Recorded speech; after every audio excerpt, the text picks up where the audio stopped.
y la Guardia Nacional asignó 14 elementos para apoyarlos con la seguridad periférica, conforme a la petición del presidente municipal. 14 guardaespaldas rodeaban a Carlos Manso. 14 agentes armados. 14 hombres entrenados en teoría para proteger la vida de un alcalde marcado por el narco. Y aún así, ninguno disparó. Ninguno lo cubrió. Ninguno lo salvó. La escena ocurrió a las 8:33 de la noche bajo las luces cálidas del Festival de Velas en el centro histórico de Uruapan, Michoacán. Entre letrinas, música de marimba y altares de flores, Carlos Manso saludaba a los asistentes como si no supiera que esa noche moriría. Tyros. Una ráfaga seca interrumpió el murmullo del evento. 6 detonaciones, una tras otra. La plaza se congeló. Gritos, cuerpos cayendo al suelo y el alcalde sangrando en medio de la multitud. El olor a pólvora se mezcló con el incienso del altar. Una mujer gritó su apellido. Otro lanzó una vela al aire sin saber qué hacer. Uno de los atacantes cayó abatido por alguien más, pero no por los escoltas de Manso. ¿Dónde estaban? ¿Por qué no reaccionaron? ¿Y por qué Arford ya ordenó catear las casas de todos ellos? Esta es la historia del único alcalde en México que pedía chingadazos contra el crimen organizado en lugar de abrazos. Un hombre que sabía que estaba marcado por el cártel Jalisco Nueva Generación y que aún así salió a la calle con la frente en alto, con un chaleco antibalas que esa noche decidió no usar. Con 14 guardaespaldas armados hasta los dientes que no apretaron ni una vez el gatillo. Fue incapacidad, negligencia o traición. Horas después del asesinato, Omar García Harfuch, titular de Seguridad Federal, activó un protocolo sin precedentes. Investigar a los 14 escoltas de Carlos Manso como posibles cómplices del crimen. Ya están siendo interrogados, ya se catean sus domicilios y lo que se está encontrando no es normal. Uno de ellos, meses antes, fue detenido por violencia familiar. Otro llevaba semanas pidiendo vacaciones. Y hay indicios de que varios pudieron haber sido comprados por el cártel. Porque lo más grave no fue la muerte de Manso. Fue que quienes debían cuidarlo sabían que lo iban a matar, y nadie lo detuvo. Pero lo que está saliendo a la luz en estos cateos es todavía más perturbador. La noche del asesinato de Carlos Manso olía a pólvora, pero también a traición. El aire cálido de Michoacán estaba cargado de humo. Y entre las velas derretidas y los gritos, los escoltas del alcalde permanecían quietos. Demasiado quietos. En las grabaciones de seguridad se observa algo que no encaja. Cuando los primeros disparos se escuchan, 2 de los escoltas giran, pero no hacia el atacante. Giran hacia el público. Uno incluso da un paso atrás. No corren, no disparan, solo observan. Los analistas federales ya revisaron el video cuadro por cuadro y el hallazgo es devastador. Los hombres que juraron proteger al alcalde reaccionaron 10 segundos después del primer disparo en un ataque que duró menos de 15. Esa lentitud no es normal. No para agentes entrenados por la Guardia Nacional. No para un poli que llevaba meses amenazado por el cártel Jalisco Nueva Generación.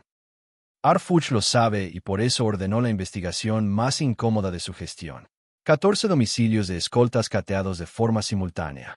El primer cateo se realizó en la colonia La Magdalena, en una casa color crema con vidrios polarizados. Ahí vivía Avelino Yesirat, el mismo policía que meses atrás fue detenido por agredir a su pareja. El mismo que bajó a una mujer de un taxi a golpes mientras se identificaba como seguridad del alcalde. Aquel caso fue cerrado de forma sospechosamente rápida. Y ahora ese nombre vuelve a aparecer, pero en otra carpeta. Homicidio doloso. En otra vivienda en la zona de San Pedro, los agentes federales encontraron algo inquietante. Un sobre con dinero envuelto en cinta negra con el sello de una financiera fantasma que, según la UIF, tiene vínculos con empresas de lavado del cajón. ¿Cómo llegó eso ahí? ¿Y por qué ninguno de los escoltas reportó haber recibido amenazas? Harfuch declaró esa misma noche: la lealtad no se compra, se demuestra. Y si hubo traición, la vamos a exponer ante todo el país. Mientras tanto, los vecinos de Uruapan siguen recordando la escena con miedo. Dicen que los guardaespaldas del alcalde no parecían nerviosos, que ni siquiera intentaron cubrirlo. Uno de ellos, según un testigo, miró hacia una esquina antes de que empezaran los disparos, como si esperara algo o a alguien. La línea entre el deber y la complicidad se difumina en cada segundo de esas imágenes. Y en los cateos de esta madrugada, los investigadores federales encontraron algo que podría confirmarlo. Un teléfono oculto en una caja metálica, un número desconocido y un mensaje enviado una hora antes del asesinato. Hoy se apaga la luz. Pero lo que ese mensaje revelará sobre la noche del ataque va a romper la versión oficial. A las 3:26 de la madrugada, mientras la ciudad dormía con Meade, un equipo forense abría el teléfono oculto encontrado en la casa del escolta Avelino Yesirat. El dispositivo tenía una sola aplicación instalada, un mensajero cifrado y un solo contacto guardado bajo el nombre Juan R. El último mensaje enviado desde ese celular una hora antes del atentado era una frase corta, fría, críptica. Hoy se apaga la luz. Los analistas de la FGR cruzaron el número con una base de datos interna y el contacto. Juan R. no era un civil. Era otro de los escoltas de Carlos Manso. Uno asignado al perímetro externo que nunca estuvo a menos de 20 metros del alcalde y que, según los reportes, desapareció justo después del ataque. En ese momento, el operativo cambió de color. El caso dejó de ser un atentado y pasó a ser una posible ejecución infiltrada. La instrucción fue inmediata. Localizar a Juan R. vivo y que hablara. A las 5:12, la Guardia Nacional cercó una casa de descanso en la SAF de Uruapan. Había luces encendidas, una camioneta negra afuera y en la cochera un chaleco táctico con la insignia de seguridad municipal. Los agentes no tocaron la puerta. Entraron dentro, encontraron botellas de whisky, restos de una cena reciente y un pasaporte abierto en la mesa. Pero ni rastro de Juan R. Solo algo más. Una segunda caja metálica igual a la encontrada en la casa de Avelino. Dentro, $2,000 en billetes usados, un arma sin matrícula y una memoria USB sellada con cinta aislante. Cuando lograron acceder a los archivos, el hallazgo fue tan perturbador que un perito dejó de grabar. No era un plan de escolta, no eran rutinas de protección. Eran croquis de eventos públicos, zonas ciegas de cámaras de seguridad y movimientos del alcalde en días clave. ¿Quién había hecho esos planos y para quién? El mismo archivo estaba duplicado con un logo, una calavera con un machete, una firma que los agentes ya conocían, CJNG. Mientras tanto, Arfus ya estaba en contacto directo con el fiscal estatal. Su frase fue precisa y cortante. Esto no fue una omisión. Fue una ejecución interna. Vamos por ellos. En las siguientes horas, varios de los escoltas empezaron a caer en contradicciones durante sus declaraciones. Uno dijo que no vio al agresor. Otro aseguró que no le dieron tiempo de reaccionar. Un tercero afirmó que pensó que era una broma. Pero los videos, las rutas y los mensajes decían otra cosa. Y justo cuando creían que lo peor había sido descubierto, una llamada anónima cambió todo. Una mujer, voz quebrada y una frase que congeló a los investigadores. Uno de ellos me dijo que no hiciera ruido esa noche, que iba a pasar algo fuerte. ¿Quién era esa mujer y cuál de los escoltas intentó advertirla? Lo que revelaría haría tambalear al gobierno estatal. El sol de Uruapan ardía con furia este domingo. Las calles olían a cempasúchil, incienso y rabia. Era el funeral de Carlos Manso y todo el pueblo estaba ahí. Todo, excepto ellos. Ninguno de los 14 escoltas apareció. Ni uno solo. Los hombres que juraron protegerlo, los que comían a su lado, los que dormían en las camionetas frente a su casa, desaparecieron del mapa. Los asistentes al sepelio lo notaron desde el primer minuto. ¿Dónde están los guardaespaldas?, murmuraban entre las filas. ¿Por qué no vinieron a despedirlos? Y decían que lo querían como a un hermano. La respuesta flotaba en el aire como humo de vela. Culpa o miedo, o ambas. La indignación creció cuando el gobernador Ramírez Bedoya llegó al funeral rodeado de una muralla de escoltas nuevos. El pueblo lo recibió a gritos. «Asesino! ¡Fuera!» Nos falaron. Y entre esos insultos, una verdad dolía más que todas. Carlos Manso murió solo. Mientras los deudos lloraban frente al ataúd cubierto con la bandera de México, un rumor comenzó a correr entre los asistentes. Los 14 guardaespaldas estaban siendo trasladados a la capital para interrogatorios. Pero pronto otro dato se filtró. 5 de ellos nunca se presentaron. Sus radios fueron apagados, sus teléfonos desconectados y sus familias también habían desaparecido. Arfuch, desde el centro de mando en Ciudad de México, recibió el reporte con el ceño fruncido. Su voz fue seca, sin adornos. Nadie desaparece si no tiene algo que ocultar. Localícenlos. Todos los operativos de búsqueda comenzaron de inmediato.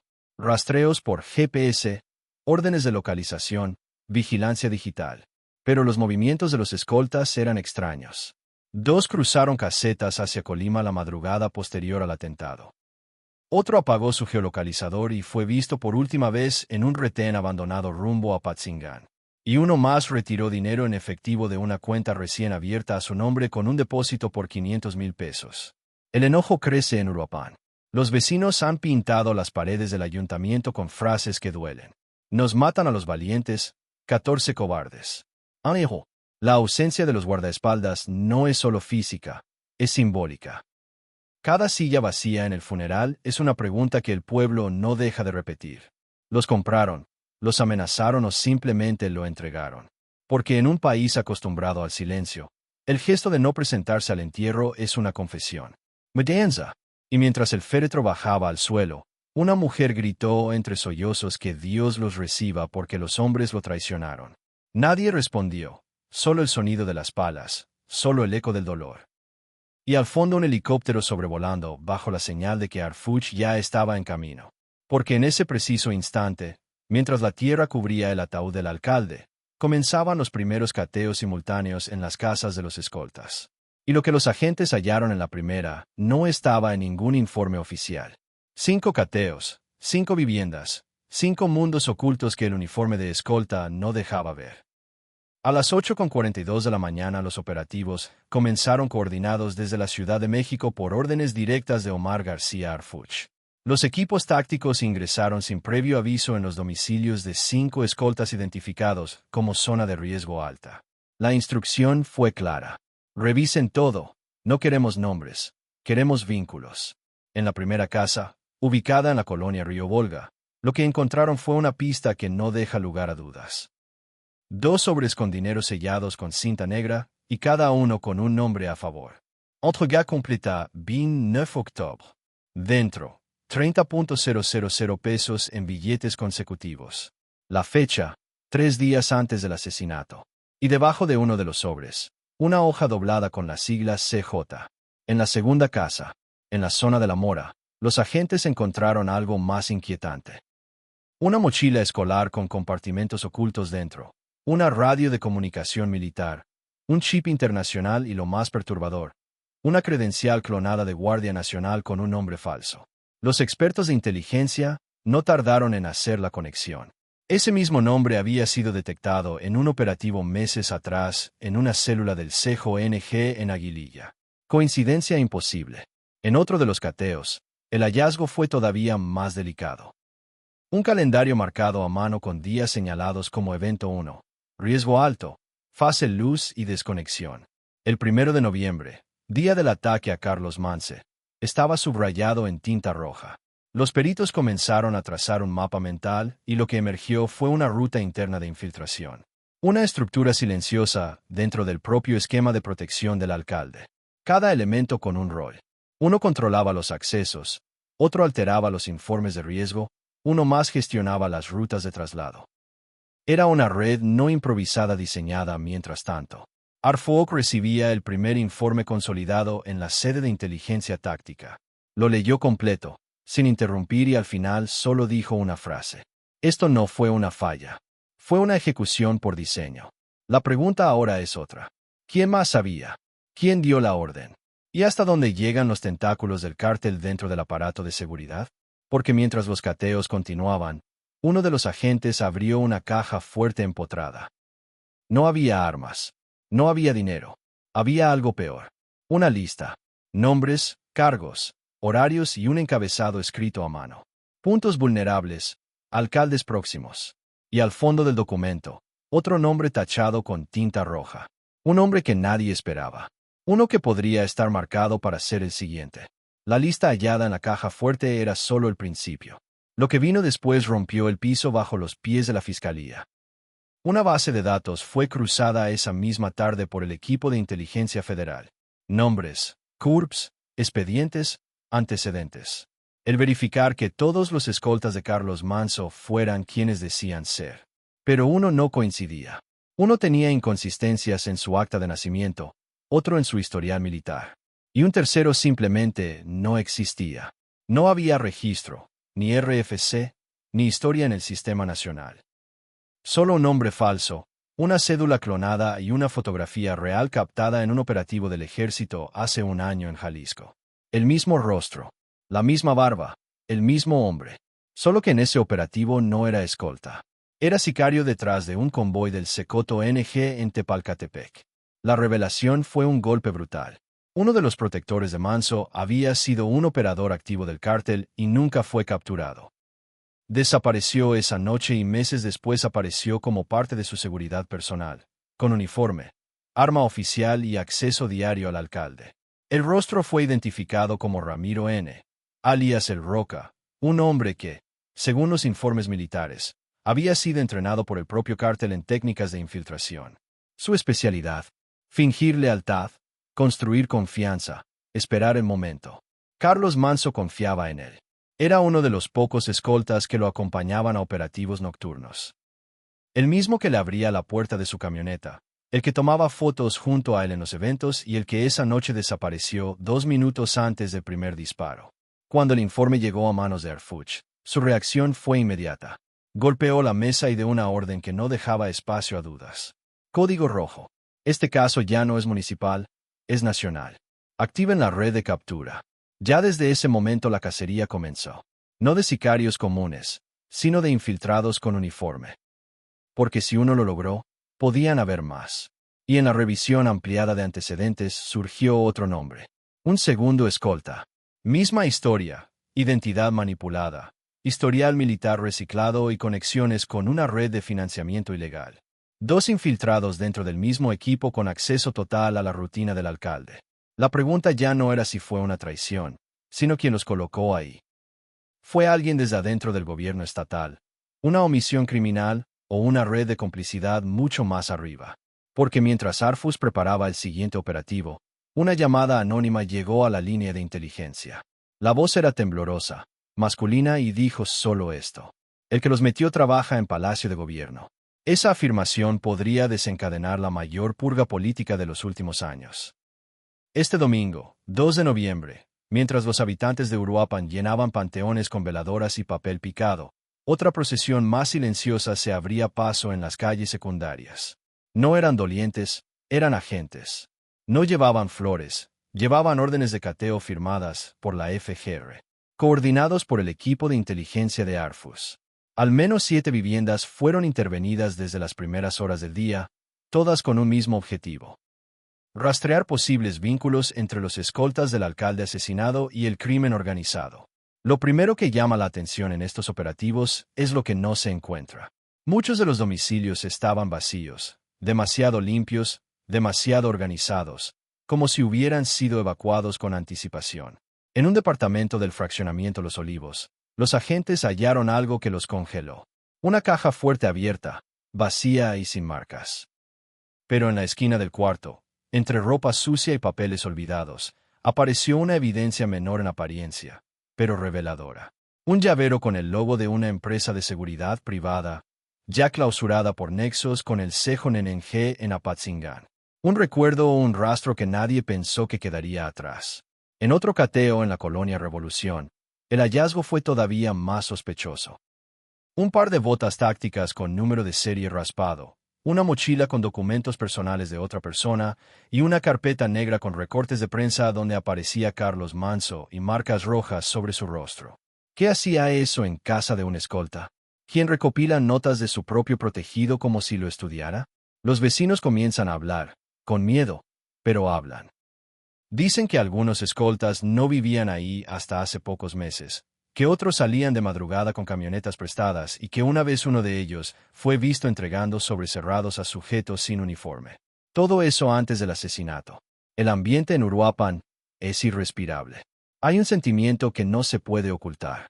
La sensación de que el alcalde fue entregado y que los responsables no están en el monte, sino en las planillas de nómina. En redes sociales la indignación se multiplica. ¿Cómo es posible que 14 escoltas no reaccionaran? ¿Dónde están ahora? ¿Por qué callan? ¿A quién respondían realmente?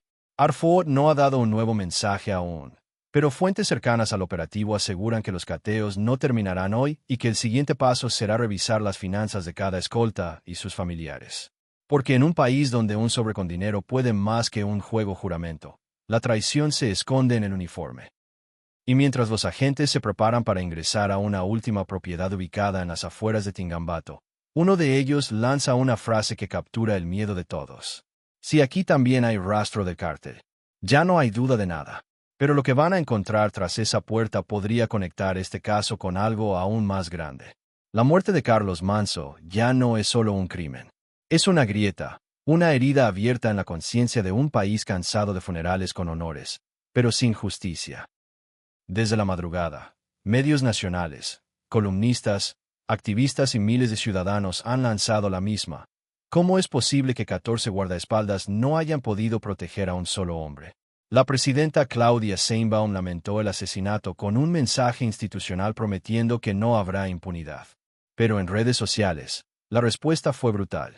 Le pidió ayuda 6 veces. ¿Dónde estaban cuando exigía refuerzo? Ahora sí lo lamentan, pero lo dejaron solo. El nombre de Omar García Harfuch se volvió tendencia por otra razón. Porque mientras muchos funcionarios se escondieron, él ordenó cateos, investigaciones y puso el foco donde a nadie le convenía mirar. En los mismos escoltas. En Uruapan, los murales improvisados en honor a Manso ya no hablan solo de duelo. Hablan de traición. Nos lo quitaron desde adentro. Los de uniforme eran los que lo vigilaban. Pero para el cártel lo mataron a balazos. Pero lo entregaron a silencio. Y sí, Manso sabía, lo decía con palabras claras. Me van a matar, pero no voy a callar. Y no lo hizo hasta el último día. Siguió exigiendo lo que nadie más se atrevía a pedir. Que el Estado respondiera con fuerza, que se acabaran los abrazos para los cárteles, que el miedo cambiara de bando. Pero hoy el miedo sigue aquí. Y los escoltas siguen sin hablar, sin aparecer, sin explicar por qué no hicieron nada en su ataúd. Carlos Manso se llevó muchas verdades, pero dejó una más grande. El verdadero enemigo no siempre se esconde en la sierra. A veces se sienta en el asiento del copiloto. Y si eso no cambia, si el uniforme sigue sirviendo de disfraz, ¿cuántos alcaldes más van a morir con 14 balas y 0 protección?